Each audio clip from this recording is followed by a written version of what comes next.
Hey guys, today we're going to be reviewing the AeroCool Cylon RGB computer case. This is the mid-tower edition. Let's go ahead and turn it on so you guys can see what the lights look like.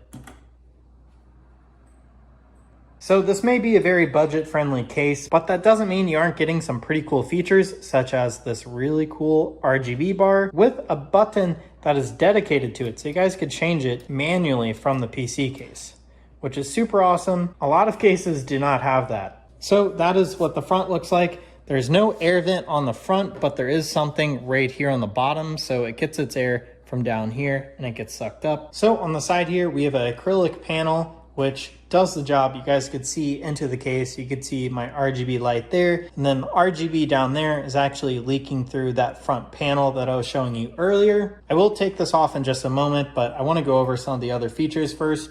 On the top here, we have a removable dust filter that you guys could easily clean. And this is what the back of this case looks like. We have one exhaust fan here, and I was easily able to mount my graphics card in this case. Of course, this panel is also removable, and we'll be doing that in just one moment. So on the top here, we have a power button, your mic, your headphone jack, two normal USBs, and then a USB 3.0. You have the reset switch, a micro SD card slot, and a full-size SD card slot, and some of these LEDs to indicate that the PC is on and that the hard drive is in use. And then, like we were talking about earlier, it has this button so you guys could change what the front light does. Let's go ahead and open this up real fast so you guys could see what the inside's like. It has 4 screws, just like most PC cases. And just in case you guys didn't know, acrylic is not actual glass. So this isn't gonna shatter if you drop it, but it will scratch easier. So it has its upsides and downsides. So on the inside, it was really easy to build in this case. You can see that you can access the side of your power supply right here. So if you guys have a nice power supply and you want to show it off, you guys can still see it. You actually have some fan mounting points right here above the power supply.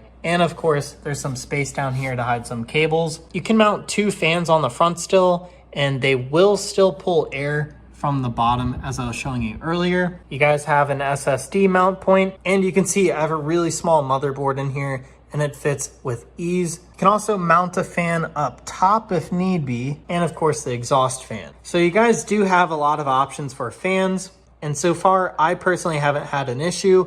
You just need to make sure that you guys add an exhaust fan so that there's an intake on this side and then an exhaust over here. Let's go ahead and take the other panel off so we could see what the backside looks like. This side is 2 screws and then it slides off. And this is what the backside looks like. There's plenty of room to actually wire manage. And like I was saying, this little box here is really helpful to hide some cables. And you guys can mount some hard drives down here. And of course, you guys have access to the back of your motherboard with some slots up top to get some cables through. Personally, this case was really easy to build in, and I haven't had any issues with it so far. I've had this PC for about a year, and I've enjoyed it. I think the case looks really cool. To me, my favorite part about this case is the fact that you could change the RGB on the front with just the switch. So anyways, that is my review of the AeroCool Cylon RGB case.